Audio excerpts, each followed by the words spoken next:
Let's get ready to mortgage. He is the prince of programs, guru of guidelines, master of matrices. He puts the fun in funding. Please welcome Mark, Mr. Mortgage, I tell. All right. Hey guys, my name is Mark Eitel, and you are listening to the Mr. Mortgage Show.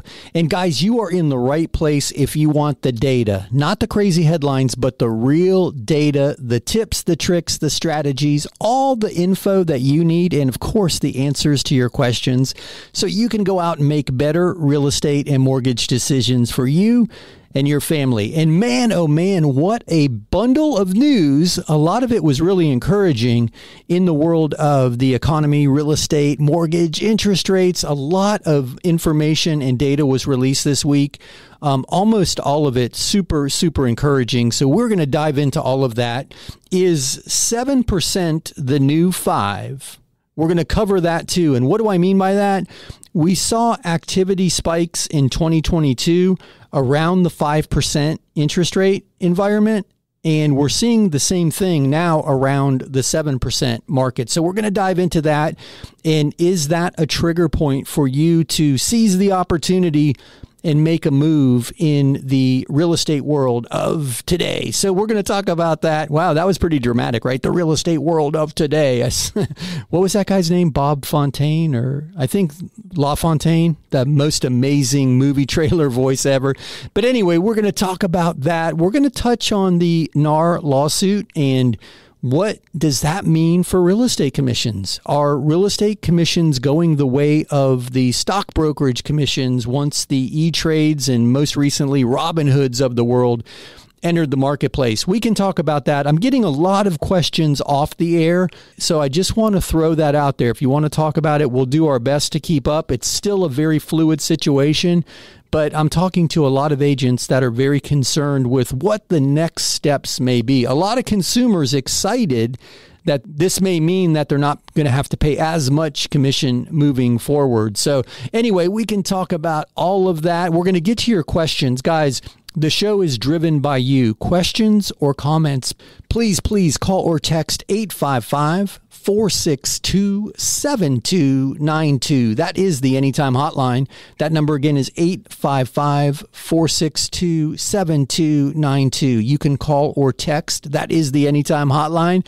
And guys, if you need us when we're not on the air, that number rings to my office during the week, but it rings, it's the dedicated line for the studio. When we're doing the show, it rings in here, and we forward it to the office the rest of the time. So you can get us anytime on the Anytime Hotline, or head over to MrMortgageRadio.com. That's MrMortgageRadio.com. Right under my ugly mug is a big orange button that says Get Your Questions on the Air. If you click that button, type your question in, Jen will read it on the air for you. And speaking of Jen, in the co-pilot seat over there, some would say the pilot seat, she definitely runs the show, but she is womanning the hotline and watching for your emails and texts. She is standing by and ready to go. Looks like she might already be fielding some comments, which doesn't surprise me since I've been known to break into song and dance on the air, and some people may already be asking that not happen this week. But anyway, guys, let's dive into the data. So super, super encouraging data around inflation. And because of that, there's some optimism in the market regarding a pullback in the interest rates. Some people are calling for the Federal Reserve to start cutting rates as soon as the first quarter of next year, which, guys, I don't think we're going to see that happen, and we'll touch on that in a second. But one good thing that came out of all of that data was a pullback in the interest rate environment. And it was just a couple weeks ago that we were over 8% in the low 8s and holding firmly. And we've pulled all the way back to the mid 7s and high 6s. I mean, we locked rates this week in the mid 6s to low 7s, which was awesome. And because of that, that seems to be the new threshold of tolerance for money. Guys, clearly the market has demonstrated, and we've said it for 20 years, supply and demand is the only thing that drives prices. So prices have continued to hold, and in a lot of markets still appreciate in the face of these increasing interest rates. And the 8% interest rate environment did not do anything to curb growth of pricing. It curbed activity, but it didn't drive prices down. And I think because of that, people are realizing that it is supply and demand. And if we can get into the game at 7% instead of 8%, that's more attractive. Let's jump in. And we saw that in all of our offices on the team. Once rates came back a bit, we saw an increase in activity, and CNBC reported the same thing nationwide, an increase in mortgage applications. One thing I find fascinating is an increase in refinance activity also, which could indicate some challenges for some people in the economy, because the refis of today are out of necessity, not desire, meaning a lot of people are doing debt consolidation or pulling some cash out to pack it away in case they need it in the future. It's not the convenience refis to lower the payment and lower the interest rate that we saw, 24 or so months ago. It's people who have to refi. And we're seeing a lot of that in our personal practice around the REC refi product. And that's the debt consolidation loan that we offer, reduce, eliminate, and consolidate, REC, REC refi. So we've seen an uptick in that. And the data supported that. The 2.87%, I believe, was the uptick in refinance activity. So it's encouraging. Rates seem to be tolerable in the 6s and 7s. People are, ready to play ball and buy and sell real estate at that cost of money. So I wanted to throw that out there. If you're looking for an opportunity, this may be it. This may be a target for you. And guys, I encourage you too, not to look too closely at rate. Look at your budget. We've talked about that many, many times, because if your budget works trying to save an eighth or a quarter, the way rates have been swinging, they might go the other way against you as quickly as they're coming back. So it's really, really tough to time the market. They call it catching a falling knife. And it's not for the faint of heart. So the good news is we seem to be in a stable environment, and we've pulled back a bit, which was nice news for a lot of people. So that's where we are interest rate wise. Now, the NAR lawsuit, right? A lot of people are anticipating that this is going to do away with the realtors. And I got to thinking about it. I've been having a lot of conversations about this. And guys, I don't know how many people are tuned in to exactly what's happening, but the class action lawsuit, the $1.8 billion judgment, man, those are huge, huge numbers all around the commission structure of a real estate transaction guided by the National Association of Realtors. So I went back and looked at some of the historical data around stock brokerage. You could probably do the same thing for travel agents. I think it was 90. Oh, God, I wish I would have written this down. It was in the 90s. It might have been 98. E-Trade came onto the market, right? And it was in the early 2000s. I remember that Super Bowl commercial E-Trade had. He's got money coming out of the wazoo, and we all got a good laugh out of it. The platforms, the technology-driven platforms, greatly reduced the stock brokerage commissions, lowered the threshold, I guess, if you will, for people to buy and sell stocks. Certainly made it more convenient and more affordable. Now, what they lacked was the guidance behind the trades, which some of the brokers would say that was their value that they were adding in exchange for the commission. And I'm not arguing for or against any of this. I'm just saying that was one place that we've seen consistently commissions being reduced, but that driven by technology, not so much by lawsuits. Now, in the real estate world, there are some significant technology players who are salivating on the sidelines, seeing all this disruption in the real estate commission conversation, thinking they're going to benefit from it. That there's an app that you could buy and sell real estate with a couple clicks. Now, we're not there yet, but if we get there, it'll be super, super interesting to see what comes of all of this. And we can talk about it if you have questions. Hey guys, you hear the music? You know what that means? Or do you? Does that mean I am going to break into song? No, not yet, guys. That's my cue. We'll be back in a few. Sit tight on the other side of this very, very short break. We'll be back with more of the Mr. Mortgage Show.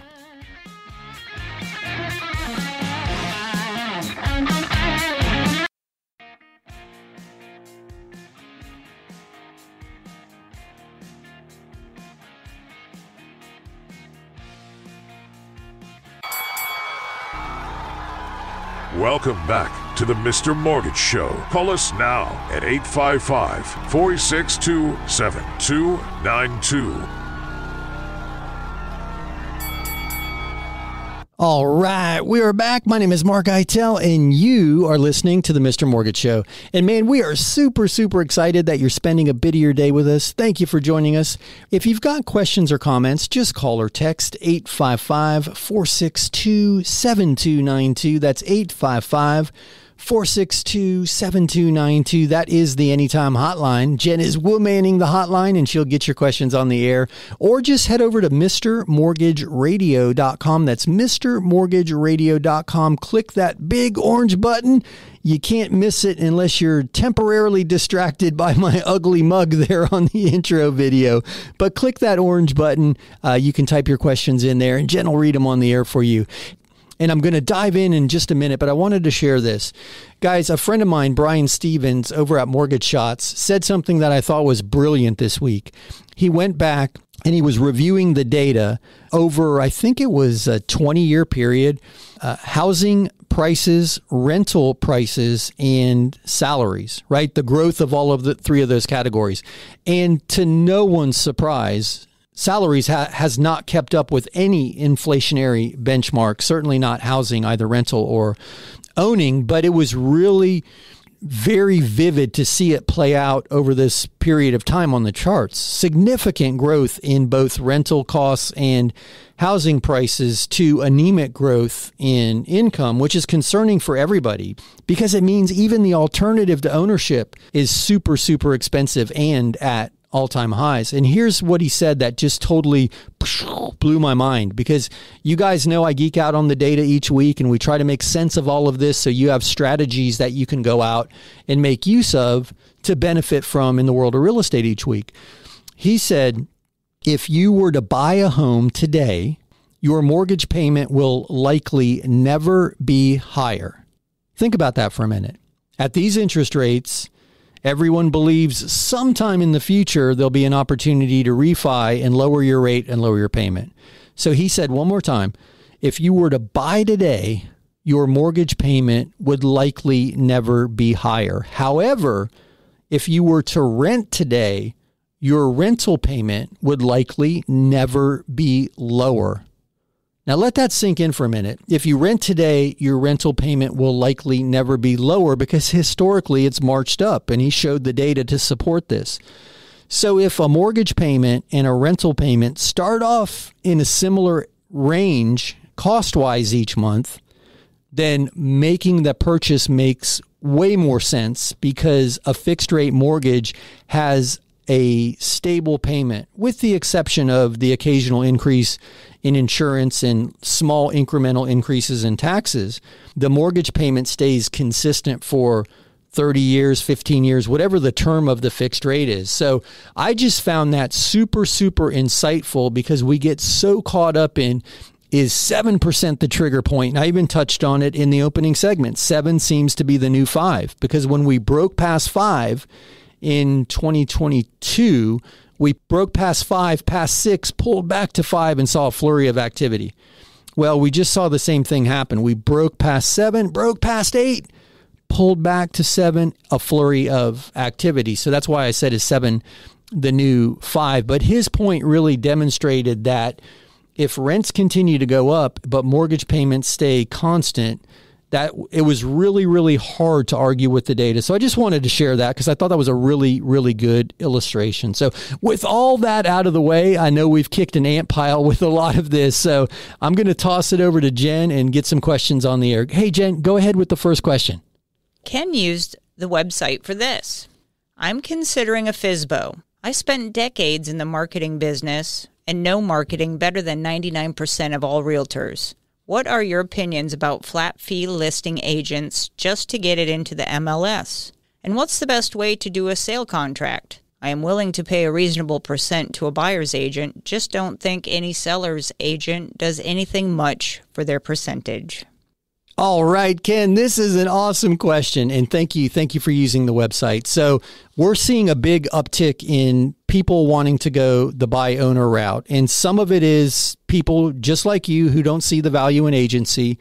Another category seems to be the guy who's always done everything himself. He's remodeled the kitchen. He's remodeled the baths. He built his own deck on the back of the house. He's just the guy that rolls up his sleeves and does everything he can do to best serve his family and eke out all of the profit in all of the big transactions. I know a lot of guys like that. I'm at the hardware store in Lowe's and Home Depot every weekend with guys like that, and I do it myself.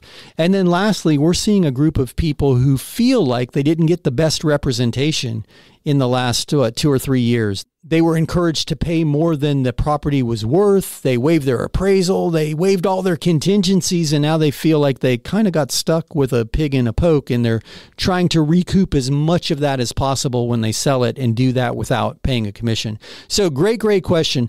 Guys, we created a whole program for the for sale by owner, and you can find that at FSBOZILLA.com, affectionately called FSBOZilla. There's a book, the whole thing's there. It's all free. Check it out. Let us know what you think. I know Ken got the FSBOZilla 5-pack, so I'm super interested to see what you think of it, Ken. But let me answer your question. So the flat fee agency is a great idea. It gives you full exposure on the MLS. And guys, the MLS is what all the agents use to know that your property's for sale, and if there's a commission being offered, it'll be disclosed in there. So they know that there's an opportunity for them to show your property in exchange for a commission. So that's kind of the middle ground, right, Ken? What I wanted to, it's a great opportunity for exposure, and some of the flat fee costs are quite low on the front end, which is a great opportunity. But a lot of people start with the pure for sale by owner, right? They'll go sign in the yard. They'll list it on Zillow. Guys, most people don't know this, but you can list your for sale by owner on Zillow for free and get a lot of exposure just because you're on that platform, which is a great opportunity. And yes, you're going to get a ton of phone calls from agents who want to list your property, but also who want to sell your property, and they'll negotiate a commission with you on the spot. And if you don't want to take those agent calls, there's a strategy for that in the book as well. But anyway, a lot of people will start straight for sale by owner, and then if they're not getting the exposure or the traction, they'll go flat fee, because the for sale by owner on Zillow, that whole program is free. And if you use FSBOZilla, that's free too. And then they'll transition into a flat fee relationship where you pay an upfront fee to a listing broker to get you on the MLS, and it's usually bare bones. And then if that doesn't work, they'll consider full agency. So great question, Ken. And the second part of your question, most title companies or title attorneys will assist with the structuring of the contract if you're going to close the transaction with them. And you will need a title attorney or a title company to close your transaction, especially if there's a mortgage involved with the buyer. So you can lean on the title relationship for guidance on structuring the contract. And if you're paying a realtor a commission, they'll certainly bring you a completed contract, and you can have the title attorney review it for you. But great question, guys. We're seeing a lot of activity in this space. Check out FSBOZILLA.com if you are at all interested in learning more. But guys, you hear the music, you know what that means. That is my cue. We'll be back in a few. On the other side of this very short break, we'll be back with more of the Mr. Mortgage Show.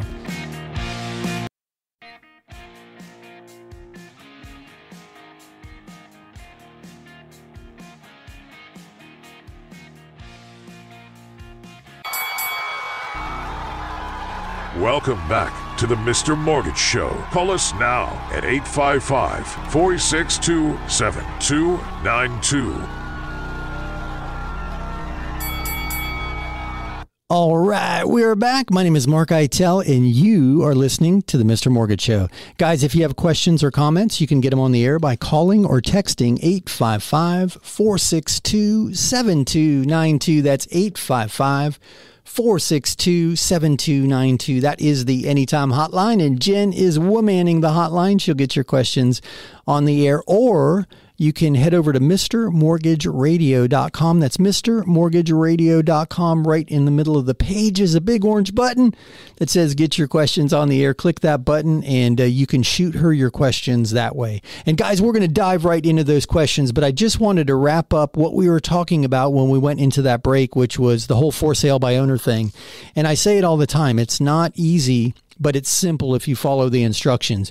And the three big things that are hurdles for most for sale by owners are getting your property priced correctly in the beginning. A lot of people wildly overpriced because they're emotionally attached, or wildly underpriced because they just don't know how to dissect the data.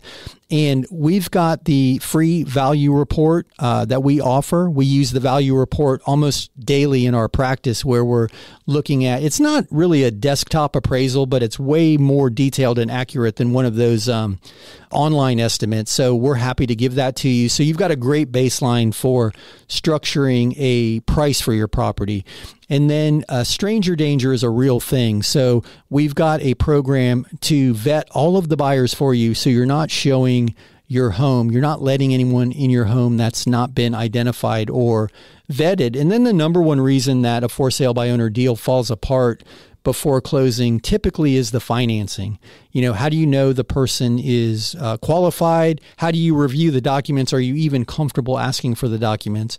And that program, FSBOzilla, takes care of all of that and so much more for you. So if you're at all interested, I wanted just to kind of clean that up and throw those additional details in, because there's so much more available to you at that website, FSBOzilla.com. And it's not right for everyone. It's definitely a lot of work, but if you're that guy, you can save a lot of money and take that equity with you for your next move. So, all right, let me throw it over to Jen and let's get some more questions on the air. Hey, Jen, go ahead.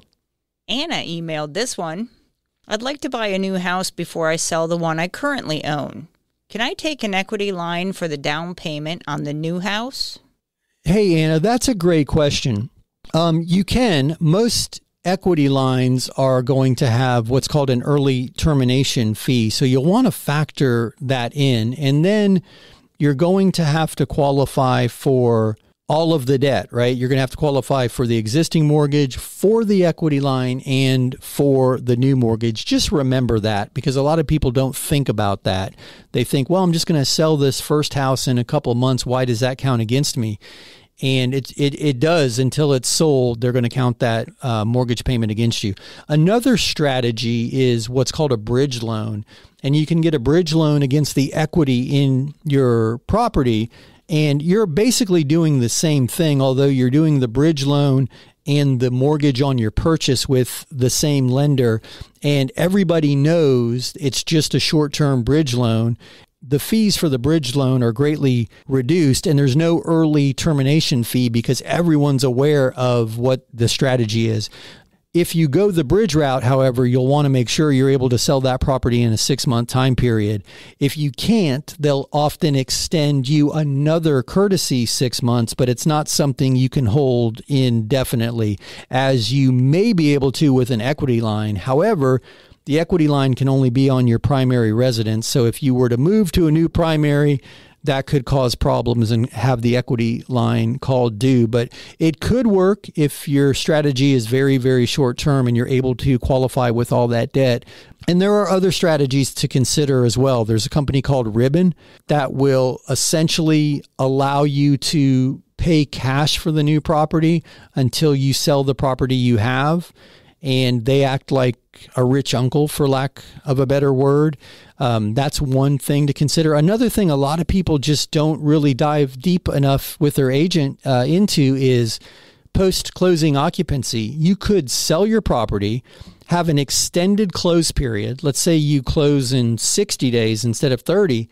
And then once you close, the buyer, the new owner, gives you 60 days post-closing occupancy. Technically, it's got to be 59 or less if they're buying the property as their primary. But now you've given yourself 4 months after you've signed the contract to find a place and close on it. So those strategies are by far the most cost effective because they don't involve additional financing. So I hope that helps. And if you need more information, please call or text. I'll be happy to jump on a call and answer any questions that you have. Hey, Jen, do you have another one? Amber sent a text. This may sound crazy, but I have a personal line of credit for $50,000 at my credit union. Would it be crazy to use that for a down payment on a house? Would that make me crazy? It won't make you crazy, but you can't do it. You can't use borrowed funds for the down payment. It would have to be gift funds, but borrowed funds can't be a down payment. And somebody's going to say, well, wait a minute. You just told the other person they could borrow equity line funds to buy. That's their money already. They're just borrowing against their own equity. A personal line of credit is considered borrowed funds when it comes to a down payment. So it wouldn't work, but not a bad thought. If you want some creative strategies to work on either a smaller down payment or some down payment assistance, let's jump on the phone and see if we can't figure it out. But using your personal line of credit's not going to help in this instance. But great question. I appreciate that. Hey, Jen, toss me another one. Caesar sent this. My girlfriend and I are splitting up, but we own a house together. I want to keep the house and buy her out. She won't sign over the deed unless I refi her off the mortgage. I see her point, but we have a super low rate and I hate to lose it. Is there an option other than refi? Hey, Caesar, she's a smart one. She's a smart one. I say it all the time. Do not quit claim yourself off the deed. Don't own the debt if you don't own the asset. And that's exactly what her resistance is in this. And you're right. At least you're being fair. You see the value in her stance. This is an interesting question. One thing I would love to know is, by any chance, do you have an FHA loan? Because you could call your servicer. Your servicer is the company you make the payment to, not necessarily the origination company. So the bank or mortgage broker that you got the loan originated through originally might not be the one that collects the payment now. That company is called the servicer. Contact the servicer and see if your loan is assumable and if you could assume it as an individual. Now, assumptions take time. They don't happen in 30 days. Assumptions move at their own pace. But if she's willing to hang in there with you, that might be a strategy that gets you the mortgage that you currently have, assuming that you have the cash to buy her equity position out. So that would be my first thought. Try the assumption route. Let me know if that works. If it doesn't work, maybe we can figure out another strategy for you. But that's a great, great question. And that's another reason why you need to go into any purchase relationship as unmarried people with eyes wide open, because this is what you're faced with if you split. Two people on the mortgage, two people on the deed, two people no longer happily ever after. You've got to figure out who's going to keep it, who's going to refi the one off the mortgage, off the deed, or are we just selling it? It adds an awkward layer of conversation to an already difficult time if you're splitting. But it sounds like you guys are adults playing fairly. So thank you for bringing that topic to the air, because everybody's got to be aware of that. Hey, guys, you hear the music? You know what that means? That's my cue. We'll be back in a few. Sit tight on the other side of this short break. We'll be back with more of the Mr. Mortgage Show.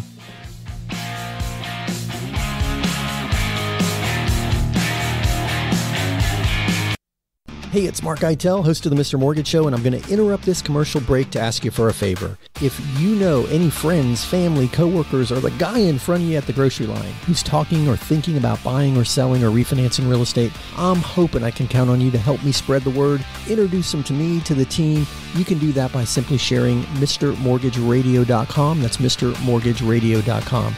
Guys, it's Mark Eitel, NMLS 1929005.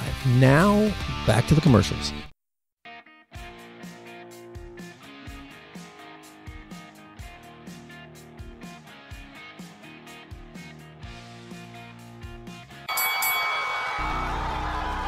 Welcome back to the Mr. Mortgage Show. Call us now at 855-462-7292. All right, we are back. My name is Mark Eitel, and you are listening to the Mr. Mortgage Show. And if you have questions or comments and you want them on the air, we still have time to get a couple more in. Call or text 855-462-7292. That's 855-462-7292. That is the Anytime Hotline, and Jen is womaning the hotline, and she'll get your questions on the air. Or head over to MrMortgageRadio.com. That's MrMortgageRadio.com. Right in the middle of the page, click that big orange button that says get your questions on the air. Type in your questions and Jen will take it from there. But hey, speaking of Jen and your questions, I know she's got some stacked up back there, so let's get to it. Hey Jen, throw me another question. Cynthia's asking, we need to do a rec refi. We really should have done it last year. Now we don't have much choice. My question is, can we take some additional money out to help our daughter? Or will that make it a cash-out refinance? Hey, Cynthia, this is a great question, and I want to thank you for it because this is insightful, right? You know the difference already between a rec refi and a cash-out refi. So I appreciate this question because it's going to give me an opportunity to explain the difference. But first, to answer your question, it depends on how much additional cash-out that you want, because you can do what's called a limited cash out rec refi and still qualify under that debt consolidation refinance program. And guys, if you're wondering what we're talking about, REC, REC stands for Reduce, Eliminate, and Consolidate. And it's our debt consolidation loan program here that allows you to roll all that high interest rate debt into a refinanced mortgage. And most people are super surprised, even in this elevated interest rate environment, to learn how much they can save.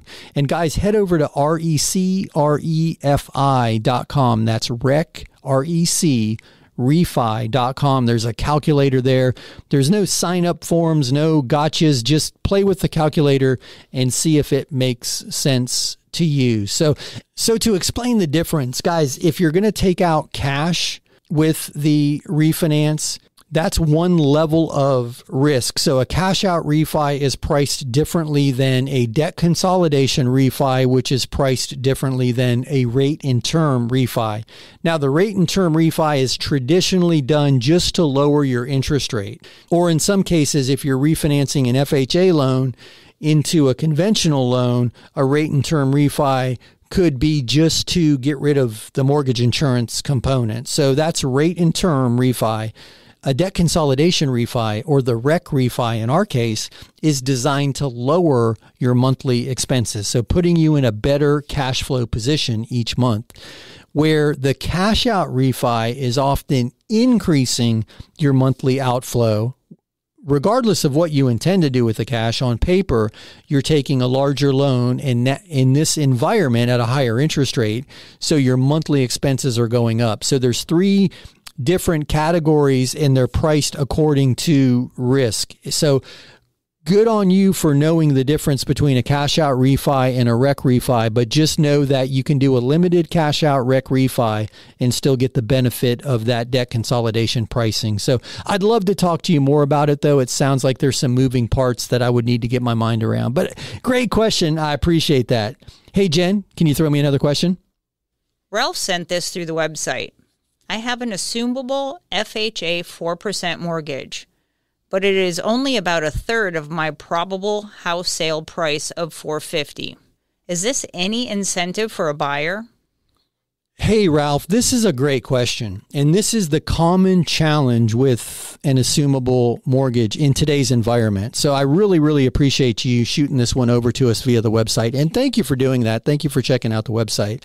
So guys, Ralph's got let's just call it $150,000 mortgage on a $450,000 house. And it's assumable at 4%, which is super appealing considering we're in an interest rate environment around 7%, 7.5%. The challenge is somebody's going to have to bridge that gap, meaning to do a straight assumption, they're going to need to bring $300,000 into the deal to assume that $150,000 mortgage. And it's doable. It's absolutely doable. And some people will surprise you with how much equity they're bringing from the sale of their current home. And fun fact, FHA is not just for first-time buyers. They could sell a home with an FHA mortgage and come assume Ralph's FHA mortgage back to back, no problem. Build additional time into the transactions because, as I mentioned a moment ago, assumptions are slow. But that $300,000 may be a challenge for a buyer. Some people will ask the servicer if they can do a second mortgage. And guys, the servicer is who to call. Not a new mortgage company, not the bank, but the person who is collecting Ralph's payment each month, whoever that entity is, that company. That's who you will contact if you want to assume Ralph's loan to start the process. They have an assumption division. It's not a new loan origination, so we can't even help you. We can guide you. I can answer all your questions and happy to do so, but we can't originate an assumption. So you would start the process through Ralph's servicer, and you may request a second mortgage, but it's at the sole discretion of the servicer. And a lot of times they're not willing to do it. Certainly worth the phone call and worth the steps if you're in the position to bridge that gap, at least a portion of that gap, and maybe a second mortgage would be an opportunity with the servicer. But great question. A lot of people are trying to figure out how to make assumable mortgages work in this environment, because if two people have a $500,000 house for sale and they're side by side, and one has an assumable mortgage at 4%, and one has a conventional mortgage at whatever percent, it doesn't matter, it makes the house with the assumable mortgage more attractive in today's environment. But great question. I appreciate that. Hey, Jen, can we get another one in? Elsie sent this one in. What does selling my house with a subject mortgage mean? I keep getting phone calls from people wanting to buy it this way. Is it like a rent-to-own deal? Thank you. Hey, Elsie, I bet you do get a lot of phone calls. You probably have a low mortgage interest rate too. I'm not a fan of selling anything subject to a mortgage, and I'll tell you why. Selling it subject to, basically you're letting them take over your payment for you. There's no transfer of debt from you to that person, but you're quitclaim deeding your property into the buyer's name, and they're saying, okay, Elsie, we're going to give you a check for this, and now we're going to start making your mortgage payment. The challenge is, just as I mentioned to a caller a few questions ago, you don't want to own the debt but not own the asset. That's exactly what's happening here. So you're putting yourself at risk because the mortgage is in your name, but the house is now in the person who you sold it to's name. So for that reason, I'm not a fan. And then there's the whole thing about the due on sale clause. And people will argue with me all day that I'm too conservative. It doesn't happen. But there's a due on sale clause in your mortgage that could trigger you to have to pay that mortgage off in full if the ownership changes. And as soon as you deed the property from yourself to a buyer, the ownership has changed. And again, investors will call you all day and tell you that never happens. But I can drive up and down the highway in a posted 55 mile an hour speed limit, going 65. I can do that for 5 years. And one day I can pass the wrong cop who's in the wrong mood and get a ticket because I am violating the law. I'm violating the speed limit. There's no difference in this instance. Just because it doesn't happen all the time doesn't mean it can't happen, and doesn't mean doing this violates the due on sale clause. So Elsie, I'm happy to walk you through details on alternatives, but selling your property with a subject to is not a rent to own. Rent to own, by the way, is a smarter way to do it because you still own the property. You can do a lease option, you can take a down payment, and you can give them certain period of time to buy the property, get themselves mortgage ready, and buy the property outright from you at a predetermined price. That's a lease option. A rent to own works very, very similarly.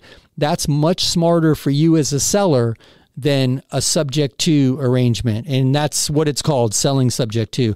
And I could go off on a tangent on this, guys. If you have additional questions, we can dive deep. We could do a whole show on it if you want to.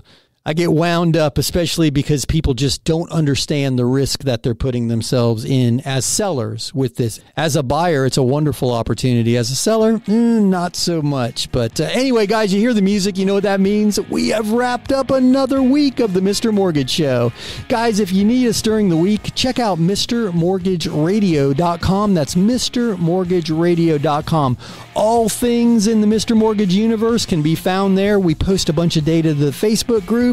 There's links to that and so much more at MrMortgageRadio.com. That's the easiest way to reach us when we're not on the air. Otherwise, join us next week right here, same time, same station. Guys, have an awesome week.